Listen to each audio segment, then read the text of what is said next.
और देखिए इस बीच खबर सामने आ रही है कि शहबाज ईरान बातचीत की पहली खबर हम आपको बता रहे हैं और ईरान ने शहबाज से लेबनान पर बात की है।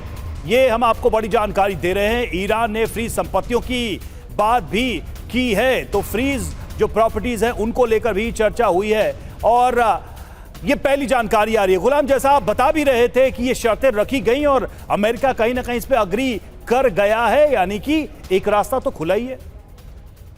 जी बिल्कुल, क्योंकि ये जो एसेट फ्रीज की बात है, ये कतर और साउथ अफ्रीका में तकरीबन 8 बिलियन के करीब एसेट्स हैं, जिसके बारे में काफी ऐसी माहौल बन गया है कि अमेरिका इसको एग्री कर गया है कि इसके ऊपर इनको डीफ्रीज कर दिया जाए। और दूसरी बात यह है कि देखें, इस वक्त जब मैं आपसे बात कर रहा हूं, हम इतने अरसे से जर्नलिज्म कर रहे हैं, लेकिन पाकिस्तान में जो इस वक्त इस्लामाबाद वर्ल्ड डिप्लोमेसी का मरकज बना हुआ है, हम किसी से भी बात करते हैं, गवर्नमेंट ऑफिशियल से बिलीव करें कि वो ये कहते हैं कि ये पीआर कैंपेन नहीं है, हम सीरियसनेस दिखा रहे हैं इस हवाले से कि पीस प्रिवेल करे। उसका रीजन ये है कि हम कोशिश करते हैं, हम पत्रकार हैं, हम जर्नलिस्ट हैं, कि कहीं ना कहीं से खबर मिले। तो जो दो सोर्सेज से मुझे ये बात कंफर्म हुई है, ये दोनों मुद्दे, लेबनान वाला और उसके बाद फ्रीज एसेट वाला, इस पे काफी पॉजिटिव रिएक्शन आया है और यूएस काफी हद तक इस बारे में एग्री है कि ये मामला जो है ये हल हो जाएगा। और उसके बाद आगे जब बैठेंगे तो उसके ऊपर ईरान पे जो सैंक्शंस हैं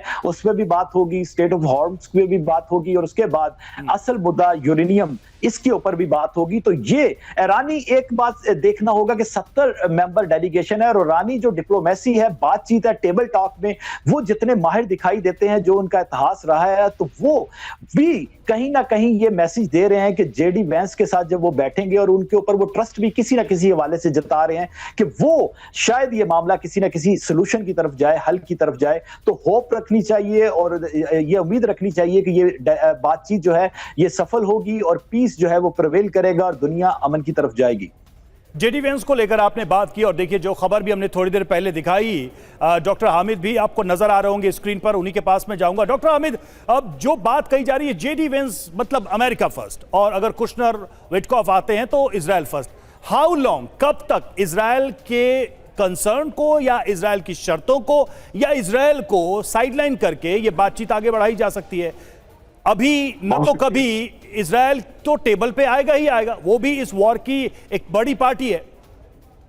देखें, अभी जो हमारे सरदार जी हैं, बाजी हैं, इन्होंने बड़ी सीजन्ड डिप्लोमेटिक गुफ्तगू की और मैं बड़ा इंप्रेस हुआ हूं कि ही प्रूव्ड इट, कि उन्होंने बड़ी सही पॉइंट आउट किया कि मेन स्पॉइलर है इसराइल का रोल। इसराइल का रोल इसलिए मेन स्पॉइलर है कि उसने ही तो ये जंग इनिशिएट कराई।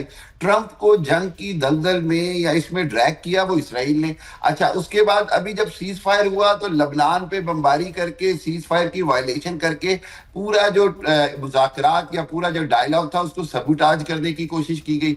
मैं समझता हूँ कि बड़ी मैच्योरिटी दिखाई गई है अमेरिकन की तरफ से, जेडी वैंस और उनके। लेकिन डॉक्टर हामिद, ये बात तो अमेरिका और इजराइल दोनों ने कहा ना कि सीज फायर का पार्ट लेबनान नहीं है, वो एक सेपरेट इशू है। लेकिन मैं इसीलिए आगे चल रहा हूं कि ईरान ने भी मैच्योरिटी दिखाई और कंटिन्यू किया। पाकिस्तान आए, अब पूरी दुनिया का सेंट्रिक बन गया है Pakistan, Islamabad, all the eyes on Islamabad. Same ऐसे ही जैसे वॉशिंगटन, न्यूयॉर्क या जेनेवा डिस्कस होता था, आज इस्लामाबाद डिस्कस हो रहा है। पॉजिटिवली पूरी दुनिया देख रही है।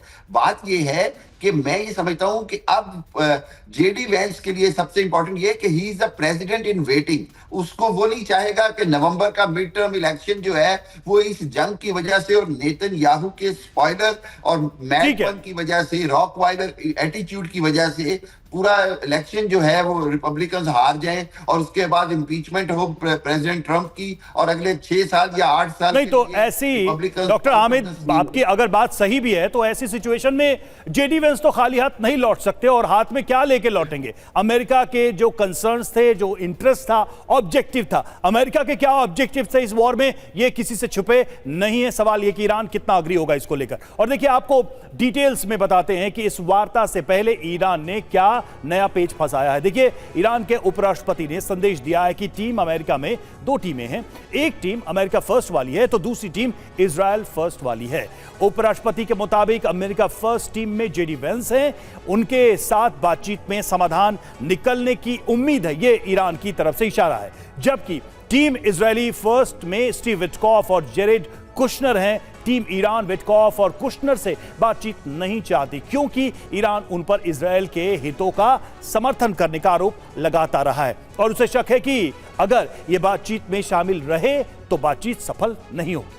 ईरानी उपराष्ट्रपति ने धमकी भी दी है कि अगर इस बातचीत का नतीजा नहीं निकला तो दुनिया को भारी कीमत इसकी चुकानी पड़ेगी। तो आप देखिए कि इस डेलीगेशन में भी एक प्रायोरिटी, एक प्रेफरेंस ईरान की तरफ से रखी जा रही है और वार्ता के लिए पाकिस्तान में 3 जगह तय किए गए।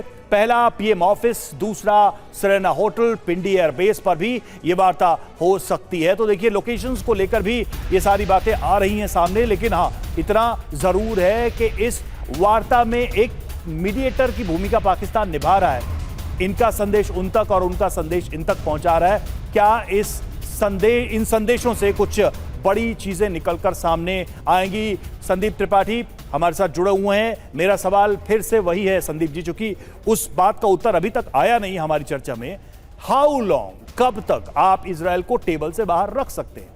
और इजरायल को टेबल से बाहर रखकर जो भी एग्रीमेंट बनाएंगे वो कितना स्टेबल होगा, कितना लंबा चलेगा? क्या वो अमेरिका और ट्रंप के पॉलिसी और हितों के खिलाफ नहीं होगा अगर इजरायल को ही किनारे कर दिया जाए तो? देखिए रवि जी, आपका बहुत ही स्ट्रेट फॉरवर्ड सवाल है और मुझे लगता है इसका उत्तर मिलना चाहिए। जो मेरा एनालिसिस ये कहता है कि ये मापना, ये इस तरीके का इवैल्यूएशन करना कि अमेरिका फर्स्ट है और ये जो बिटकॉफ और वो है वो इजराइल को रिप्रेजेंट करते हैं। दरअसल अमेरिका और इजराइल चोला दामन का साथ है। ये बहुत कहना संभव है कि अमेरिका फर्स्ट, आखिर अमेरिका फर्स्ट है क्या वहाँ पर? न्यूक्लियर प्रोग्राम की बात तो दोनों कर रहे थे कि हम न्यूक्लियर इनरिचमेंट नहीं करने देंगे, ईरान को रोकेंगे। तो मुझे लगता है कि ये मेजर पॉइंट है पूरे कंटेंशन का, जो कह सकते हैं मतभेद का सबसे बड़ा पॉइंट रहा है न्यूक्लियर प्रोग्राम।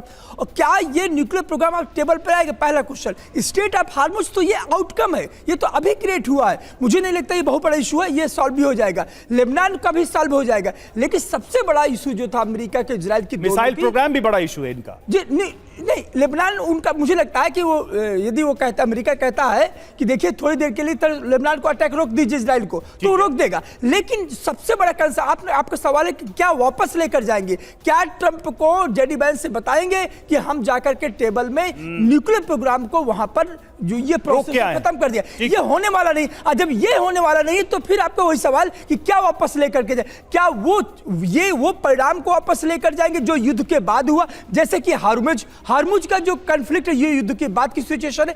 तो इसका मतलब ये हो कि अमेरिका ने जो खुद क्रिएट किया है उसी को वापस करने में लगा हुआ है कि ठीक है, हार्मुज को हमने क्रिएट किया समस्या को, अब वापस लेते। तो इससे अमेरिका को कुछ नहीं हासिल होने वाला है।